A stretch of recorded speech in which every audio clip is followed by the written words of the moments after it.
Iran navy చేతులు విరిచేందుకు America మూకుమ్మడి యుద్ధ తంత్రాన్ని ఉపయోగిస్తుంది. ఇరాన్ ఏది తమకు బలమో దాన్ని ధ్వంసం చేసేలా అమెరికా యాక్షన్ ప్లాన్ నడుస్తుంది.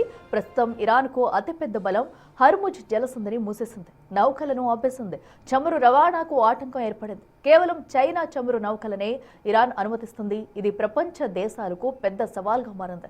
ఎందుకంటే చమురు రాకపోతే చాలా దేశాలు ఇబ్బందులు పడతాయి. పైగా భారత్ లాంటి దేశాలకు రష్యా ఆఫర్లు ఇస్తుంది, ఆయిల్ సప్లై చేస్తామంటుంది. ఇది అమెరికాకు మరింత కలవరంగా మారుతుంది. అందుకే ఇరాన్ నేవీని ఫినిష్ చేయడం, హర్ముజ్ జలసంధి దగ్గర ఇరాన్ ఆధిపత్యం లేకుండా చేసేందుకు రెడీ అవుతుంది.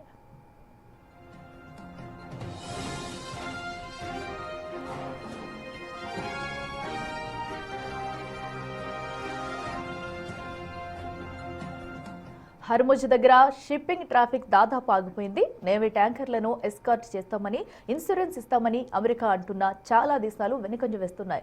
స్ట్రైట్ ఓపెన్ చేయాలని అమెరికా ప్రయత్నిస్తుంది, కానీ కుదరట్లేదు. అందుకే అమెరికా రూట్ మార్చి స్పీడ్ పెంచింది. యుఎస్ సెంట్రల్ కమాండ్ చెబుతున్న దాని ప్రకారం 20కి పైగా ఇరాన్ నౌకలను డ్యామేజ్ చేశారు. ఇందులో 10 దాకా యుద్ధ నౌకలు ఉన్నాయంటున్నారు. ఇరాన్ నేవీలో చాలా భాగం తుడిచిపెట్టుకుపోయిందంటున్నారు.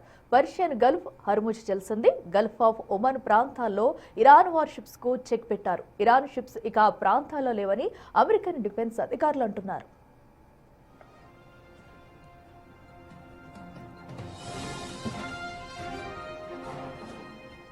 ఇక లేటెస్ట్ గా హిందూ మహాసముద్రంలో శ్రీలంక సమీపంలో ఇరాన్ వార్షిప్ ను అమెరికా సబ్మైరన్ పేల్చేసింది.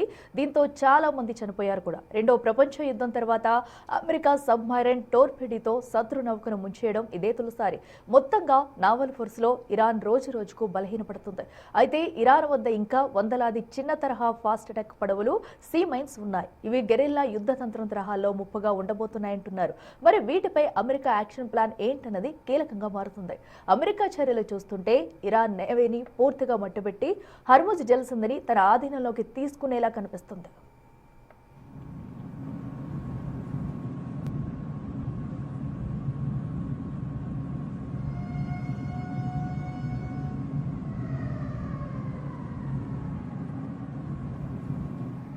యుద్ధం ముందు ఇరాన్ నేవీ మధ్యస్థ బలంగా ఉండేది. ప్రధానంగా Persian Gulf, strait of Hormuz, Gulf of Oman ప్రాంతాల్లో ఆపరేట్ చేసింది.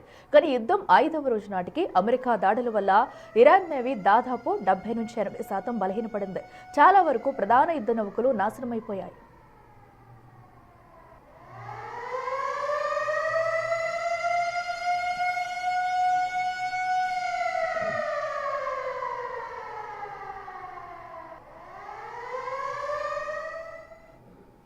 We've hit over 2,000 targets, as Admiral Cooper said in his video last night. We've destroyed more than 20 Iranian naval vessels, including, in addition to the frigate outside of the area, one submarine, and effectively neutralized at this point in time Iran's major naval presence in theater out there. As the Secretary showed the video, for the first time since 1945, a United States Navy fast attack submarine has sunk an enemy combatant ship using a single Mark 48 torpedo to achieve immediate effect, sending the warship to the bottom of the sea. I want to remind everybody that this is an incredible demonstration of America's global reach. To hunt, find, and kill an out-of-area deployer is something that only the United States can do at this type of scale.